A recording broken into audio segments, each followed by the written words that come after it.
फगुआ के तोरा पर चढ़ल छाखुमारी।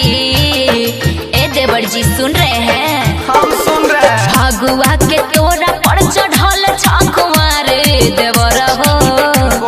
सुना ना देवर हो अपन हटाल पिचकारी।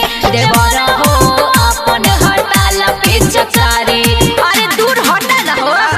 कह रही छो माना ता दुख होई छै भारी। होली दिन जे हमर भौजी किए ना करे छै। कह रही छो माना ता दुख होई छै भारी। भौजी है रंग बाइला गुलाबिया रंग साड़ी। भौजी है रंग बाइला गुलाबी रंग के साड़ी। एकदम जचरा ललका रंग भर गाल के पिचकारी ला। डीजे विकार गुलाबी रंग के साड़ी। होली है मटियार कला सीतामढ़ी।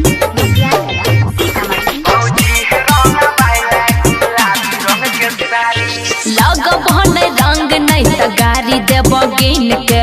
तंग नहीं कर हमर छोट की बहिन के। तू नहीं लगबे छो अब बहिनो के नहीं लगबे होए। रहल कायो बीर रंग लाइन छियै किन के। गाल में रगड़बा तोहर चढ़गे बहन के। कहवा से पी के आइल हो दारू हर तारी। देवर हो सुनै छ? सुनै छियै। देवर हो अपन हटाल पिचकारी। तोर भोज वाला झोली तोरा देव पिचकारी। हम लगेबै तू नहीं लगेबो तोरा बहिन हम लगेबै।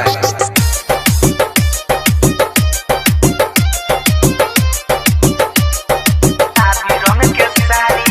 होली है भौजी है रंग बाइला गुलाबी रंग के साड़ी। करे छो जिद की पकड़े छो कलाई। प्यार से लगैल रंग जीजा के भाई। प्यार से लगेबा रंग गाल में गुलाल है। ऐसने मौका दी हो फेर आई के पिछला साल